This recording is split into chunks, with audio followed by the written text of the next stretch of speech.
히브리서 하나님의 아들 예수 그리스도의 우월성 이렇게 합니다. 자, 히브리서는 어떻게 보면 이런 말씀 좀 경박스러울 수도 있지만 아이들이 이렇게 좀 서로 이게 좋아 이렇게 하는 것 같아요. 꼭 그런 것 같습니다. 그러니까 이제 결론은 뭐냐면은 유대인이었다가 예수님 믿겠다고 했던 분들 중에 다시 유대교로 돌아가려는 사람들이 있었어요. 그 배경은 제가 말씀을 드리겠습니다. 그때 교회에 남아있는 사람들이 동료들이죠. 동족들이죠. 그러지 마라. 예수님이 어떤 분인데 이걸 먼저 얘기를 하고 또 예수님이 어떤 일을 하셨는데 그걸 얘기를 합니다. 그리고 우리가 어떤 사람들인데 그 얘기를 하는 거예요. 그러면서 설득을 하는 겁니다. 근데 뭐 일반적으로 설득하는 게 아니에요. 무섭게 설득을 해요. 너 가면 구원 없어진다. 그런 얘기하는 겁니다.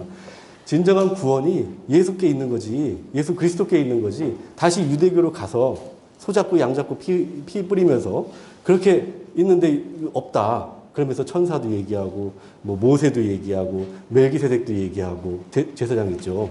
그렇게 유대인들이 중요하게 여기는 그 인물들을 하나씩 들면서 예수님께서 구원의 근거가 된다라고 이야기하는 것이 히브리서입니다. 근데 왜 그런 얘기를 하느냐? 그 역사적인 배경이 중요하지요. 한번 보겠습니다.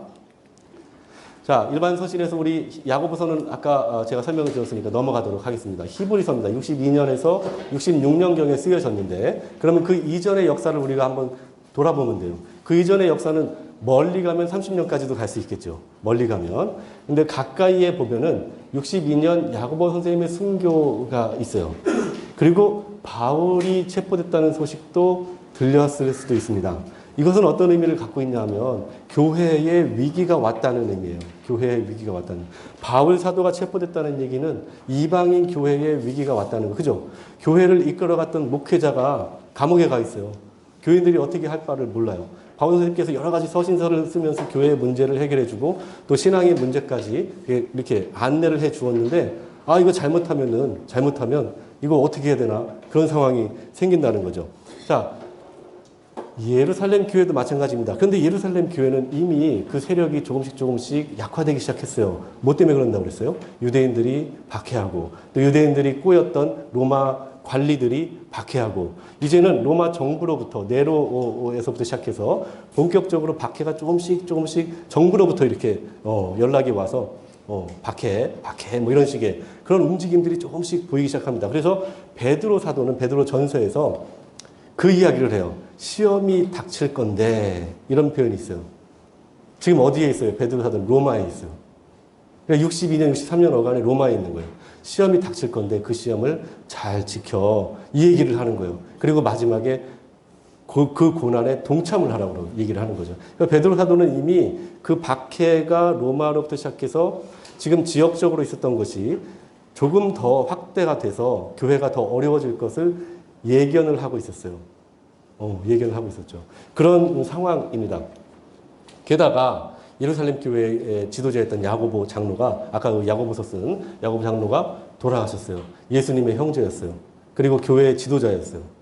예루살렘 공의회 49년에 있을 때 중요한 결정을 했던 분이에요. 이방인 할례 문제에 대해서. 그 예루살렘 교회에 그나마 남아있던 그 유대인들, 그리스도인들, 예루살렘, 사마리아, 유대 그나마 남아있던 유대인들에게는 큰 충격으로 왔을 겁니다. 큰 충격으로 왔을 거예요. 교회가 이제 위태로워졌다는 그런 상황이 펼쳐지는데 그 어간에 히브리서가 쓰여지고 베드로전서, 베드로후서가 쓰여지게 됩니다. 64년 네로 황제 박해가 시작된다고 아까 말씀을 드렸어요. 그리고 베드로가 66년에 순교합니다. 66년에 순교해요. 네. 그다음 66년에 반란이 일어나죠. 여기까지 히브리서와 베드로전서, 베드로후서의 역사 배경입니다. 그 배경을 가지고 여러분들 이제 히브리서를 보도록 하겠습니다. 헬라어로 프로스 헤브라이우스 이렇게 얘기합니다. 히브리인들에게. 히브리서는 재미있습니다. 원래 일반 서신은 저자, 그냥 글을 쓴 분이 제목으로 올라와 있어요. 야고보, 그죠? 베드로 전후서, 그 다음에 유다서, 그 다음에 요한 1, 2, 3, 4 이렇게 돼 있죠. 바울 서신은 받는 사람들 입장에서 제목이 써 있죠. 로마서, 뭐 빌레몬서, 빌립보서, 골로새 이런 식으로 쓰였습니다. 그런데 히브리서는 그게 거꾸로 돼 있어요. 히브리인들에게 수신자 이름이 되어 있어요. 저자가 미상이어서 그런 것 같습니다. 그것을 좀 기억을 해주시고요. 마찬가지로 라틴어는 넘어가도록 하겠습니다. 너무 어려워서요. 복자 바울 사도가 히브리인들에게 보내는 편지다. 근데 이 히브리인들이 어디 있느냐, 이제 그것을 좀 봐야죠. 영어로 히브리인들 이렇게 얘기를 합니다. 기록자는 말씀드린 대로 미상입니다. 그런데 추측은 할 수 있어요. 추측은 어떤 사람이냐? 어휘나 문체에서 헬라어와 성경에 뛰어난 제2세대의 그리스도인. 누군지 참 훌륭합니다. 그죠? 이렇게밖에 추측을 할 수가 없는 상황이에요. 그래서 어떤 학자는 이 디모데를 알고 있다고 하는 요 말씀 때문에 바울 아닌가? 이렇게 생각하기도 해요. 바울 사도님 아닌가? 그런 이야기도 합니다. 또 수신자들이 알고 있는 유대 그리스도인들. 뭐 이거는 말을 이제 하려니까 이렇게 한 건데 어쨌든 수신자는 미상입니다. 기록자는. 기록자에 대한 많은 의견인데 좀 중요한 것만 설명하겠습니다. 바울서 제가 방금 말씀드렸죠. 디모데와 관련이 되어 있으니까 바울 선생님일 것이다 라고 해서 많은 분들이 그렇게 이제 주장을 해왔고, 누가설도 있어요. 누가설. 아까 알렉산드리아 클레멘트 교부들이 있었다고 그랬죠. 100년 이후 지나게 되면 이제 이방인들이 교회에 이렇게 주역이 되는데 교부들이 그 교회에 나왔다고 그랬잖아요. 그 중에 한 분인데 이분이 주장하기를 사도행전과 문체가 유사하다. 그래서 누가가 아니겠는가. 누가가 사도행전 썼다고 여러분들 들으셨죠? 네, 그래서 이런 주장도 있다. 여러분들 한번 살펴보시기 바랍니다. 요게 지금 몇 페이지에, 몇 쪽에 있나요? 네, 154쪽에 여러분들 참고하시기 바랍니다. 자, 수신자 아까 말씀드린 대로 히브리인들입니다. 복음을 받아들인 후에 미혹되어서 옛 종교, 유대교로 돌아갈 위기에 처한 이들이라는 겁니다. 예루살렘 성전과 인접한 유대, 사마리아, 갈릴리 지역에 흩어져 있는 유대 기독교인들이 1차적인 수신자였어요. 왜 이렇게 말씀을 드리냐면 유대교는 먼저 말씀드릴게요. 이 글이 쓰여진 시기가 62년부터 66년이면 일단 성전이 남아있는 시대입니다. 그죠? 성전이 없어지는 시기는 70년, 73년 그때 그러니까 유대 7년 전쟁이 발발하고 시리아 군이 내려와서 예루살렘을 아예 없애버릴 때, 그때 성전이 없어져요. 그러니까 그 전까지는 유대교로 돌아간다라고 하면은 성전에 가서 제의를 드린다는 의미와 말이 통합니다. 그러니까 성전이 남아있는 그때예요. 근데 성전이 지금 어디 있어요? 예루살렘에 있죠. 예루살렘에 있어요. 예루살렘 성전에서 사람들이 예배를 드렸어요. 그래서 유대교로 넘어가는 사람들을 대상으로 한다면 예루살렘 성전의 근처에 있는, 가까이에 있는 사람들이겠죠. 왜냐하면 멀리 저기 어디 본도 가파도키아에 있는 분들이 예루살렘 성전에 와가지고 이게 제사 드리기에, 예배 드리기에는 너무나 멀고 이 편지가 의미가 없어질 겁니다. 그래서 그 누구에게 썼는가라고 봤을 때 유대인이었다가 기독교 그리스도인으로 바꾼 분인데 어디에 사는 분들이냐? 예루살렘 성전 근처에 있는 분들 아니겠는가라고 저희들이 봅니다. 그래서 유대, 사마리아, 갈릴리 지역에 흩어져 있는 유대 그리스도인들이라고 저희들이 보지요. 배경을 보겠습니다. 62년에 예수님 형제 야고보 선생님이 순교를 해서 결국에는 예루살렘 교회가 세력을 좀 잃어버립니다. 교회가 세력을 잃어버리니까 교회에 있던 사람들이 이렇게 좀 웅성웅성 하겠죠. 이거 어떻게 해야 돼? 저거 어떻게 해야 돼? 소문 들어보니까 바울 사도님도 어디선가 체포됐다고 그러는 거야. 야, 이거 교회가 어떻게 되는 거야? 그런 얘기를 합니다. 그러면서 유대교로 돌아가고자 했던 사람들의 마음이 더 흔들리기 시작을 합니다. 그런데 그때 마침 무슨 일이 있었냐면 자기 동족들이, 유대인 동족들이 로마와 싸우자고 얘기를 자꾸 합니다. 열심당원들이 막 열심히 돌아다니면서 자기 친구들, 인척들 이렇게 얘기하면서 지금 로마에 우리가 싸워야 될 때라고. 로마에 지금 대항을 해야 될 때라고. 그런 일이 가이사랴에 있었다는 거예요. 그 가이사랴에 있었던 일은 우리 그 바울 선생님 얘기할 때 아마 여러분들 많이 들으셨을 거예요. 2번의 소란이 있었잖아요. 처음에는 가이사랴 그 도시에 대해서 소유권, 이게 이방인들의 소유권이냐, 이방인들 거냐, 아니면 유대인의 것이냐, 이런 식의 논쟁이 있었어요. 그때 네로, 로마에 있던 황제가 이방인 편을 들어준 거예요. 그래서 어떻게 1차적으로는 어떤 그 소란이 정리가 되는 듯 했습니다. 그것이 59년, 60년경이에요. 근데 유대인들이 그 감정을 가지고 있는 거죠. 받아들일 수가 없는 거죠. 그런데 그 이후에 또 하나 결정적인 사건이 있었는데 그 가이사랴의 회당 앞에 땅을 사서 유대인들이 뭔가 그 회당에 그 예배 드리는데 좀 편리하게 그렇게 좀 하려고 했어요. 그래서 이제 그 땅 주인인 이방인에게 좀 파시오 그랬더니 이게 안 판 겁니다. 그러니까 이분이 이 헬라인이 뭔가 문제가 있는 거예요. 그죠? 감정이 안 좋은 겁니다. 안 파는 것뿐만이 아니라 거기다가 뭐 방해를 하려고 했던 것 같아요. 뭔가를 지어놨어요. 회당 바로 앞에다가 큰 건물 지어놓고 더 불편하게 만드는 겁니다. 그래가지고 이제 충돌이 일어나는데 그때 젊은이들이 유대인 젊은이들이 그 율법책 가지고 이제 피신을 하게 되고 막 이제 소란이 일어나니까 총독이 플로로스라는 총독이 내려와서 이제 진압을 하게 되죠. 싸움을 하는데 베토른이라고 아세요? 베토른? 여러분 지도 배우셨죠? 예루살렘에서 서쪽으로 지중해 가게 되면 이제 좀 산으로 내려가는 길이 있는데 그 베토른이라는 도시에서 싸우다가 총독이 져요. 유대인들이 이겨요. 그러니까 저 시리아 북쪽에 있는 시리아에서 군대를 보냅니다. 로마가. 그래서 내친 김에 예루살렘을 점령을 해버립니다. 점령을 해버려요. 그래서 예루살렘이 멸망을 하게 됩니다. 그 전쟁이 66년부터 시작해서 70년까지 이어지게 되고 70년에 결국에는 성전 없어지고 73년에 끝까지 유대인들이 저항했던 마사다 요새가 함락이 돼요. 그리고 모두가 이제 예루살렘을 땅을 떠나게 되죠. 유대 땅도 떠나고 사마리아 땅도 떠나고 그렇게 돼서 이제 이방인으로 이방인 세계에서 디아스포라의 삶을 살고 있는 겁니다.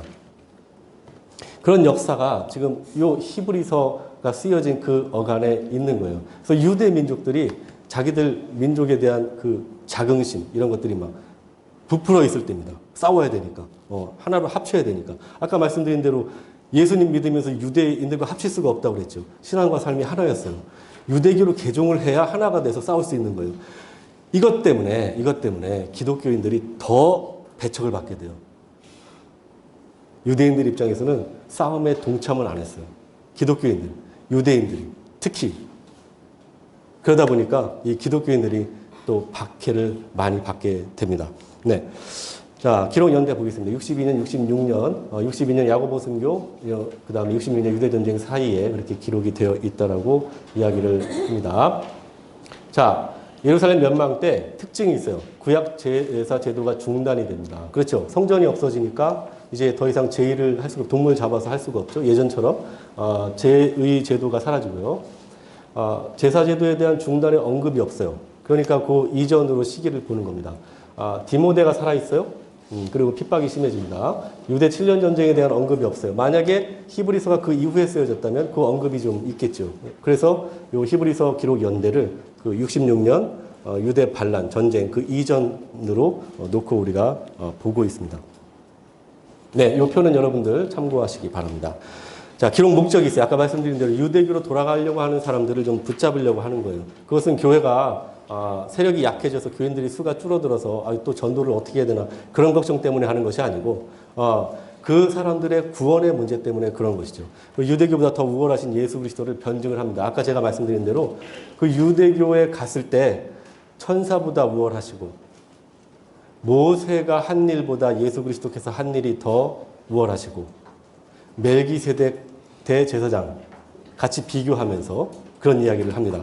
그리고 예수님께서 완전한 제물이신데 굳이 왜 피를 흘리면서 또 그렇게 제의를 할 것이냐라고 이야기를 합니다. 교회 내외 상황은 믿음을 지키지 못하게 합니다. 아까 말씀드린 대로 그런 여러 가지 상황이죠. 동료가 와서 가족이 와서 혹은 친구가 와서 지금 싸워야 될 판인데 지금 뭐 하고 있는 거야 도대체? 그 이야기를 하는 거예요. 그런데 그 믿음을 지킨 분들, 그 지킨 분들은 이제 유대인들에게 더 핍박을 받았다고 제가 말씀을 드렸죠. 그런데 그 와중에 다시 유대교로 이렇게 돌아가려고 하는 움직임이 있었고, 실제로 아까 야고보서 끝에쯤 가게 되면 왜 믿음 버린 사람들이 있다고 그랬죠. 그래서 구원의 손을 잡으라고 그랬잖아요. 실제로 넘어간 사람도 분명히 있을 겁니다. 그분들 다시 교회로 데리고 와야 되는 의무가 또 있죠. 네. 그리고 그 믿음을 끝까지 굳게 지켜서 인내할 것을 격려합니다. 박해서신은요, 결론이 똑같아요. 뭐예요? 결론은 벗긴 겁니다. 결론은 믿음 지키는 거예요. 결론은 믿음 지키는 거. 또 상황도 비슷합니다. 거의 유사합니다. 외부의 박해, 교회 안에서의 어려움. 그 두 가지가 박해서신의 큰 특징이죠. 자, 첫 절 끝절 넘어가겠습니다. 전체 복입니다. 크게 세 부분으로 나누는데 아까 말씀드린 대로 하나님의 아들의 우월하심. 그러니까 하나님께서 예수님께서 하나님이신데 그 특징이 뭐냐? 그 특징이 뭐냐? 그 이야기를 합니다. 그리고 그리스도로서 사역을 하셨어요. 인간으로서, 참 인간으로서 살아가셨을 때 사역을 하셨는데 그것이 얼마나 완전한 건가? 왜 그렇게 불완전한 유대교 제의로 돌아가려고 그래? 그래야 구원 없어. 이렇게 얘기하는 겁니다.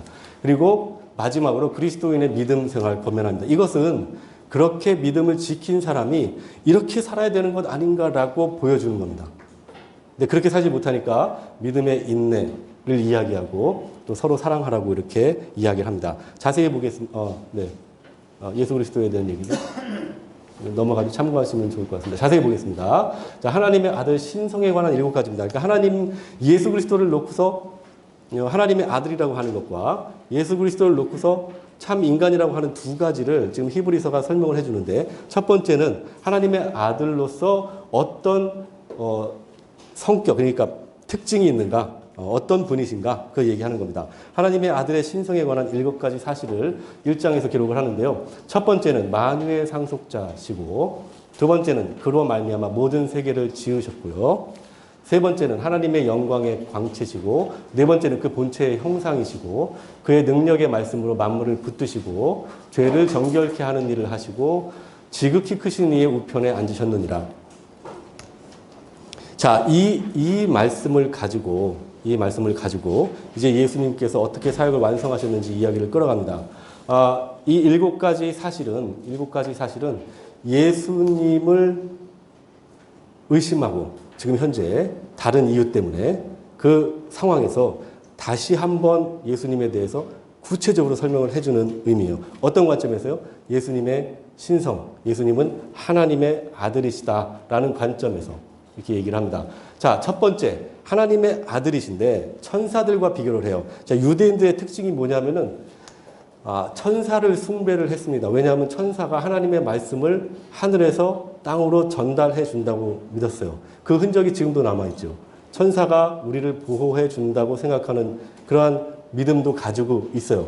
천사를 숭배하고 있으니까 이 천사와 예수 그리스도를 비교를 하는 거예요. 이 천사와. 어떤 말씀을 하는지 한번 볼게요. 그리스도의 신성을 통해 나타난 우월함인데요.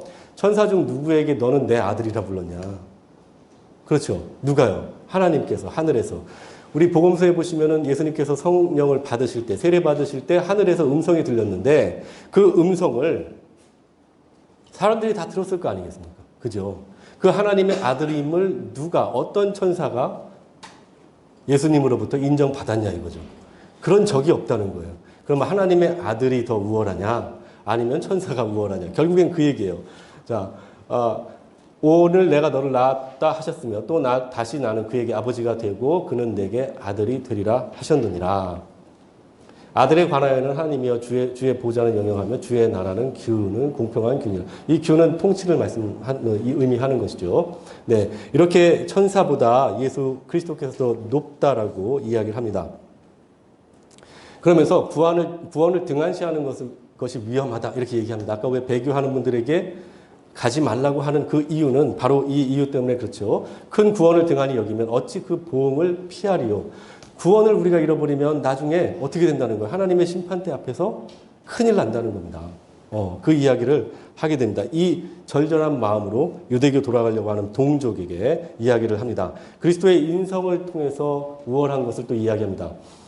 하나님의 은혜로 말미암아 모든 사람을 위해서 죽음을 맛보려 하심이라.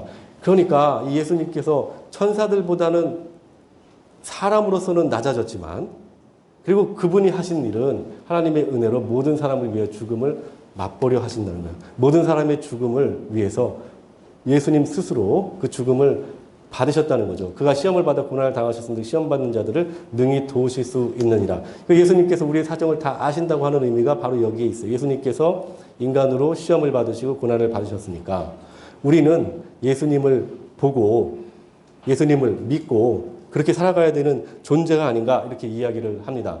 예수 그리스도의 사역의 완전성을 이야기해요. 그렇게 신성과 인성에 대해서 완전함을 이야기하면서 이분이 그리스도가 사역을 어떻게 했는지 쭉 이야기를 합니다. 그런데 비교하는 대상이 있어요. 모세가 있고 멜기세덱이 있어요. 그 이야기를 한번 보세요. 하나님의 집을 맡은 그리스도입니다. 자, 하나님의 아들로서 교회를 맡으신 그리스도인데 그러므로 함께 하늘에 부르심을 받은 거룩한 형제들아 우리가 믿는 도리의 사도시며 대제사장이신 예수를 깊이 생각하라. 그는 모세보다 더욱 영광을 받을 만한 것이 마치 집 지은 자가 그 집보다 더 존귀함 같으니라. 어떤 얘기를 하냐면요. 모세는 성전을 지은 사람 아니죠. 회막을 지은 사람 아니냐.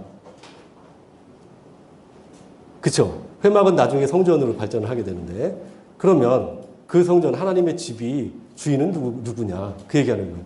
모세는 그 하나님의 집을 짓는 종에 불과했지. 예수 그리스도는 누구예요? 그래서 하나님의 그 아들이라는 거예요. 주인이라는 거예요. 네, 그 얘기를 하는 겁니다. 논리가 아주 정연하죠. 유대교 갈 사람들이 그런가 보다. 그러고서 이제 발길을 돌릴 것 같아요. 그리스도는 하나님의 집을 맡은 아들이라는 거예요.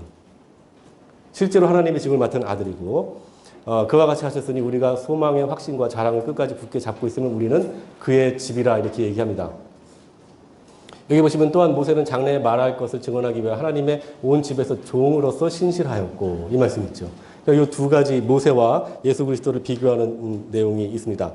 그 다음에 이제 대제사장에 대해서 이야기를 합니다. 예수님은 하늘 성소에 올라가신 완전한 대제사장이에요. 자, 유대교로 돌아가려고 하는 사람들의 신앙관, 마음에는 대제사장이 분명히 그려집니다.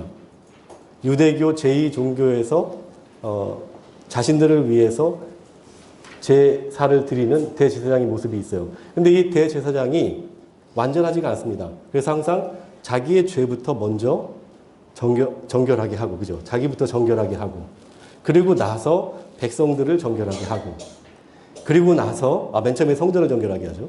그러고 나서 하나님을 이렇게 다 만나게 하죠. 자, 그만큼 대제사장이 완전하지 않다는 거예요. 늘 유대교의 제2종교를 인도하는 대제사장은 그런 결점이 있는 사람이라는 거예요. 그런데 예수님은 어떻다는 거예요? 하늘에 오르셨어요. 하늘에 오르신 대제사장이라는 거예요. 완전한 대제사장이라고.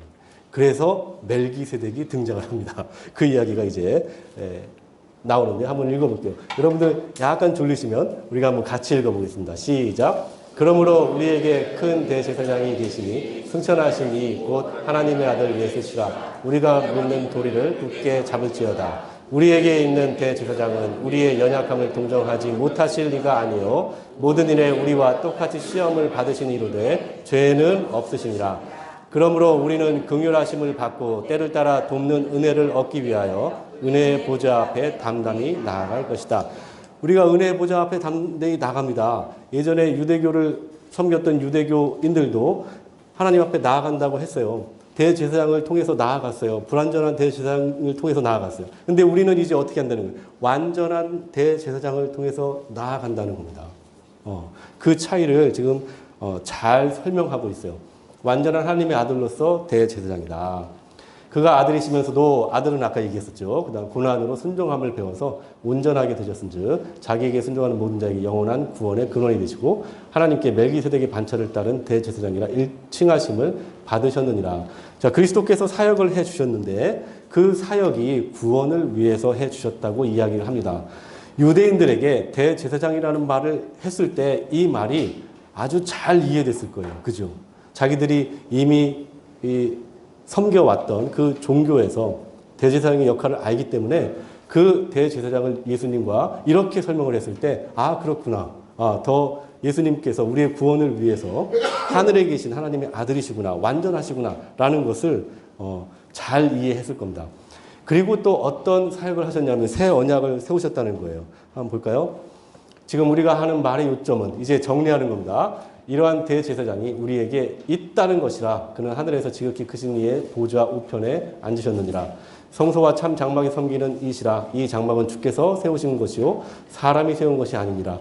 예수께서 만일 땅에 계셨더라면 제사장이 되지 아니하셨을 것이니 이는 율법을 따라 예물을 드리는 제사장이 있음이라. 이렇게 얘기하죠. 이것은 예수님이 능력이 없으셔서가 아니라 이미 율법을 따라서 자기의 죄를 정하게 해야 될 제사장이 있기 때문에, 불완전한 제사장이 있기 때문에 완전한 대제사장이 그 자리에 서지 않는다는 거예요.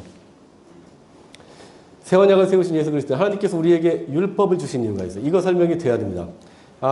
로마서에 보면 바울이 하는 얘기는 율법은 우리가 죄를 알게 하도록 도와준다고 얘기합니다.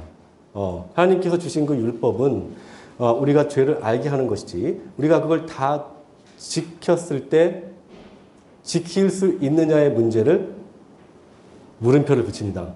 그래서 그 율법 하나라도 우리가 지키지 못하면, 유대인들의 입장에서 지키지 못하면 율법 전체를 지키지 못한 것으로 간주를 하게 되죠. 그래서 우리 그 유대인들에게는 율법 전체를 지켜야 되는 의무가 있는 거예요. 의무가. 왜냐하면 아까 말씀드린 대로 하나라도 범하면 모두 범한다고 하는 그러한 말씀이 있기 때문에 그래요. 이러한 율법을 이겨낼 사람이 없다는 거예요. 근데 유대인들은 어떻게 했어요? 그 율법을 지키려고 애를 썼죠. 그 율법대로 소를 잡고 하나님 앞에 나아가려고 애를 썼습니다. 그리고 그 율법대로 살아가려고 애를 썼어요. 그래서 모든 이들이 다 죄인이라는 것만 깨닫게 됐죠. 매번 그렇게 죄인으로서 하나님 앞에 나가서 매번 그렇게 정결하게 하고 매번 하나님 앞에 그 죄를 자복해야 되는 그러한 상황에 있는데, 그런 행위로는 그의 앞에 의롭다 하심 얻을 육체가 없고 율법으로는 죄를 깨달을 수밖에 없다는 것이랍니다. 네, 이렇게 얘기합니다. 그래서 이게 언약은 우리로 죄를 깨닫게 하는 기능을 갖고 있는 것이지 우리를 완전하게 만들지는 못한다는 거예요. 우리를 하나님의 백성으로 만들지는 못한다는 거예요. 하나님의 백성으로, 하나님의 자녀로, 그리스도인으로 완전하게 만들지는 못하는 거예요. 우리가 죄인 되었다는 깨달음을 갖도록 도우며 그 위에서 새 언약은 우리를 완전하게 만든다는 거예요. 우리가 죄인이라고 하는 것을 어떻게 깨달을 수 있냐면 하나님의 말씀이 앞에 있을 때 깨달을 수가 있어요. 여러분들 4박 5일 동안 하나님의 말씀을 접했을 때 여러분들 마음에 무엇이 떠올렸는지 한번 생각해 보세요. 저는 뒤에 앉아가지고 그렇지 제가 무슨 하나님 앞에 대면할 수 있는 존재라도 되는가, 그런 생각이 들었어요. 정말로 솔직한 심정입니다. 죄인이라는 모습이 제 안에서 일어나기 시작을 했습니다. 여러분들 어떤지 모르겠어요. 그 역할을 한다는 거예요. 그리고 완전하게 우리를 만들어주는 것, 하나님의 자녀로 만들어주는 것은 뭐라는 거예요? 예수 그리스도라는 거예요. 예수 그리스도를 믿고 예수 그리스도를 통해서 하나님의 은혜로 우리가 완전해지는 겁니다. 그러니까 하나님께서 우리를 만나주시지 않으면, 예수 그리스도 통해서 만나주시지 않으면 우리는 늘 하나님 말씀 앞에서 죄인으로 살아갈 수밖에 없고 율법 앞에서 죄인으로 살아갈 수밖에 없는 존재라고 이야기를 합니다. 율법이 바로 그런 의미라고 이야기를 하고 그 율법에 새 언약을 주셨다는 거예요. 그것이 율법의 완성이라고 이야기하는데 사랑이 율법을 완성한다고 이야기를 합니다. 가인과 아벨 우리 말이 많잖아요. 왜 가인은 그러면 이렇게 식물을 들여서 이렇게 안 받아주셨나? 그런 얘기 하지만 사실은 가인의 사랑이 없었던 겁니다. 가인의 마음에 하나님을 사랑하는 마음이 없었고 아벨을 사랑하는 마음이 없었다고 히브리서 기자가 얘기하죠. 예, 그겁니다. 우리 믿음도 행하는 것이 있어야 돼요. 예, 사랑하는 마음이 있어야지. 그래야 우리가 행합니다. 그죠? 그 이야기를 하게 됩니다. 그 완성은 오직 율법만 가지고는 안 된다는 거예요. 예수 그리스도 그분이 계셔야 되고 하나님의 은혜가 있어야 된다는 겁니다. 그 이야기를 지금 하고 있는 겁니다. 저 첫 언약이 무흠하였더라면 둘째 것을 요구할 일이 없었으려며, 언약 자체가 무흠한 것은 아닙니다. 그 언약을 무흠하게 만들었죠. 예, 무흠하게 만든 우리들이 문제라는 거예요. 그들의 잘못을 지적하여 말씀하신 주께서 이르실 때 볼지어다 날이 이르리니 내가 이스라엘 집과 유다 집과 더불어 새 언약을 맺으리라. 주께서 이르실 때 그날 후에 내가 이스라엘 집과 맺을 언약은 이것이 내 법을 그들의 생각에도 그들의 마음에 이것을 기록하리라. 나는 그들에게 하나님이 되고 그들은 내 백성이 되리라. 예, 구약의 말씀을 이렇게 인용을 합니다. 자, 완전한 제물이 되셨다고 또 이야기를 합니다. 예수께서 사역을 하시는 동안에 대제사장 역할도 완전하게 하셨고 그 다음에 대제사장이 유대교에서는 뭐 했어요? 동물을 바쳤잖아요. 그 제물의 역할도 완전하게 하셨다는 거예요. 하늘 성소에 들어가신 예수 그리스도, 완전한 제물이 되신 예수 그리스도, 신앙 고백 위에 굳게 서라. 뒤로 물러나는 것이 위험하다. 자, 지성소 들어간 횟수는 여러분들 그 교재를 참고해 보시죠. 하루 들어갔다고 하는 것으로 해석이 됩니다. 그래서 뭐 3번까지도 이렇게 들락날락 했다고 해석이 가능하다는 이야기를 저희들이 교재에 담아놨습니다. 하늘 성소에 들어가신 예수 그리스도의 모습을 한번 보시죠. 오직 둘째 장막은 대제사장이 홀로 1년에 한 번 들어가되 자기와 백성의 허물을 위하여 드린 피 없이는 아니하나니. 자, 이겁니다. 피가 항상 있어야, 유대교에서 제2종교는 피가 있어야 들어갈 수가 있는 거예요. 이러므로 첫 언약도 피 없이 세운 것이 아니나니 이렇게 얘기합니다. 이제 피 얘기를 합니다. 피 얘기. 자, 그런데 또 그들의 죄와 그들의 불법을 내가 다시 기억하지 아니하리라 하셨으니 이것들은 사하셨으니 다시 죄를 위하여 제사 드릴 것이 없느니라 이렇게 얘기합니다. 그러니까 예수 그리스도께서 제물로서 완전하기 때문에 그 이전에 유대교에서 불완전하게 매번 드렸던 소와 양과 염소들 또 그게 흠이 있는지 살펴보고 또 흠 있는 거 돈 주고 사가지고 또 제사장들이 배불리 먹게 하는 그런 모든 일들이 다 사라지는 겁니다. 다 사라지고 이제 완전한 하나의 제물이 드려졌으니까 하나님께서 그것을 받아주시니까 이제 죄는 없다고 인정을 받은 거다. 그러니까 더 이상 제사 드릴 거 없다는 거죠. 제물 자체가 완전하게 다 받아졌으니까. 상당히 논리적으로 이야기를 합니다. 신앙 고백에 그러니까 굳게 서라고 이야기를 하죠. 그러므로 형제들 우리가 예수의 피를 힘입어 성소에 들어갈 담력을 얻었나니 그 길은 우리를 위하여 휘장 가운데 열어놓으신 새로운 살 길이요 휘장은 곧 그의 육체니라 이렇게 비유적으로 이야기를 합니다. 자, 그래서 그리스도인들이 그렇게 살아야 된다는 거예요. 믿음 위에 굳게 서서 믿음의 확신을 가지고 살아야 된다. 그래서 그 중요한 히브리서에 믿음 말씀이 나옵니다. 같이 한번 읽어보시죠. 시작. 믿음은 바라는 것들의 실상이요 보이지 않는 것들의 증거니 선진들이 이로써 증거를 얻느니라. 그리고 아까 말씀드린 대로 그 선진들의 믿음의 모습을 쭉 설명을 합니다. 믿음을 어떻게 해야 돼요? 인내해야 되죠. 아까 야고보서도 인내하라고 이야기했죠. 그 고난 속에서 믿음을 지키려면 인내해야 돼요. 내가 이 어려운 배고픈데 교회 밖에 나가서 주일날 일하면은 돈 많이 벌고 할 수 있는데 그거 어떻게 지켜내야 되겠죠. 누군가 이 교회를 괴롭히고 신앙 가졌다고 놀리는데 그거 어떻게 지켜내겠어요. 인내가지고 지켜내라는 거예요. 그러면 힘들고 어렵습니다. 그런데 우리에게 누가 본이 있냐 이거죠. 우리에게. 자, 그 당시에 유대인들에게는 가장 큰 본은 구약 성경에 거꾸로 올라가면 아까 말씀드린 대로 아브라함도 있고 뭐 라합도 나오고 뭐 여러 분들이 쭉 나오죠.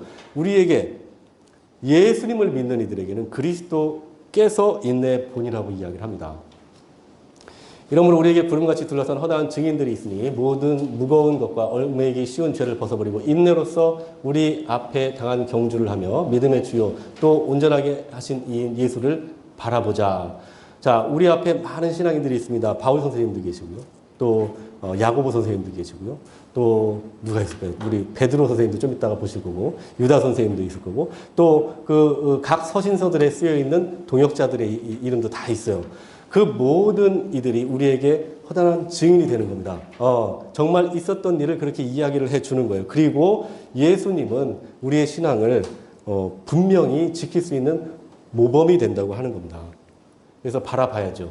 그래서 마지막으로 그런 사람들이 어떻게 살아야 되는가 얘기합니다. 사회적 범위의 사랑이라고 하는데요. 한번 볼까요? 형제 사랑하기를 계속하고 이렇게 얘기합니다.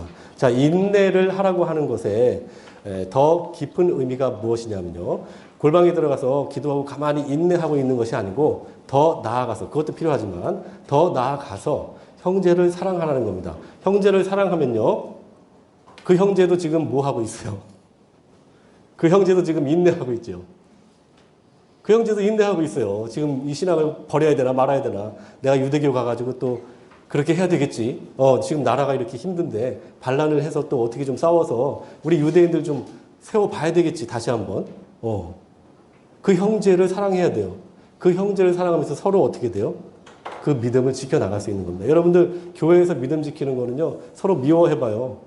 교회 당장 때려칩니다. 무슨 이런 교회가 다 있냐고. 근데 서로 사랑해보세요. 아, 교회밖에 없구나. 그런 얘기를 합니다. 그 어려운 중에도 그 믿음이 흔들리는 그분들을 여러분들이 사랑하고 그분들도 마찬가지예요. 그럼 그분들은 사랑만 받나? 그분들도 이 말씀을 가지고 서로 사랑하는 가운데 인내할 수 있다는 겁니다. 인내하게 되면 뭐가 있다고요? 연단된다고 그러죠. 연단되면 뭐가 있다고요? 소망이 있다는 거잖아요. 그때까지 기다리라는 겁니다. 베드로는 하루를 천년같이 생각했어요. 하나님에게. 하나님 지금 눈 깜빡하면은 하루 이렇게 쑥 지나가면 우리 천년 금방 와요. 천년 지나면 어떻게 돼요? 우리가 기다리는 예수님 볼 수도 있어요. 하나님 입장에서는. 우리는 지금 이렇게 볼 수도 있고 아니면 뭐 다른 세계에서 이렇게 볼 수 있지만 하나님 나라에서도요. 네, 형제 사랑하기를 계속하라고 합니다. 손님 대접하기를 잊지 말라. 부지 중에 천사들을 대접한 이들도 있다. 누가 했어요? 아브라함이 세 천사 대접한 거 있었죠. 너희도 함께 갇힌 것 같이 갇힌 자를 생각하고 너희도 몸을 가졌은즉 학대받는 자를 생각해라.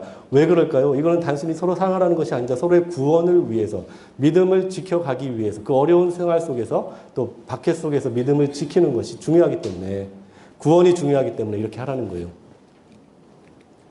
자, 종교적인 사랑의 범위입니다. 이것은 하나님 사랑과 잇대어 있는데, 예수 그리스도는 언제나 오늘이나 영원토록 동일하시니라. 여러 가지 다른 교훈에 끌리지 말아라. 마음은 은혜로서 굳게 함이 아름답고 음식으로 살 것이 아니니 음식으로 말미암아 행하는 자는 유익을 얻지 못하였느니라.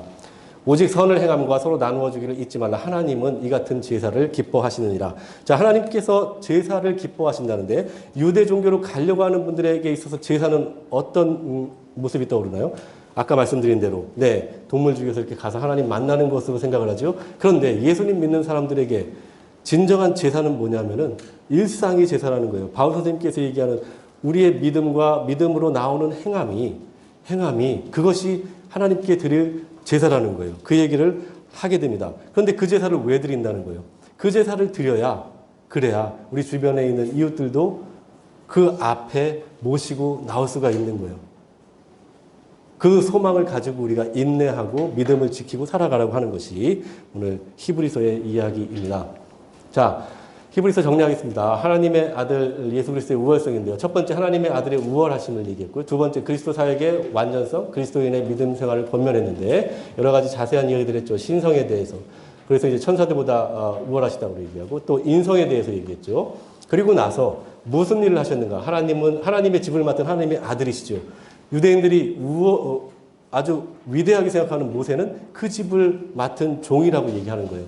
그리고 완전한 대제사장이신 그리스도, 인간의 대제사장은 늘 어떻게 해요? 자기 죄를 정결하게 하고 하나님을 만났어야 되는데, 예수 그리스도는 그렇지 않다는 거예요. 늘 완전하시기 때문에 우리를 위해서 그 하나님 앞에 나아갈 수 있도록 한 번에 영원히 길을 열어놓으셨다는 거죠. 그리고 새 언약을 세우셨어요. 옛 언약으로는 우리가 죄를 깨달을 수밖에 없고 죄인이라는 것을 알 수밖에 없지만, 우리가 하나님 앞에 옳다고 또 우리가 그리스도인이라고 인정받는 것은, 그 완성은, 그 성취는 예수 그리스도를 통해서 하나님의 은혜로 이루어질 수밖에 없다고 하는 새 언약을 세우셨다는 거예요.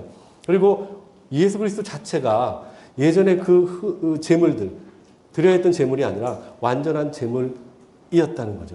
그러니까 유대인들 입장에서는 꼼짝할 수가 없는 거예요. 이 논리를 이겨낼 수가 없는 겁니다. 다 맞는 얘기예요. 다 맞는 얘기고 다 선진들이 경험했던 얘기입니다. 그래서 이 유대교로 가려고 했던 이들의 구원을 걱정하는 마음에 이 히브리서 저자는 히브리인들에게 편지를 씁니다. 하나님의 아들 예수 그리스도 그렇게 우월하십니다. 자, 그 다음에 우리 베드로 전후서로 넘어가도록 하겠습니다.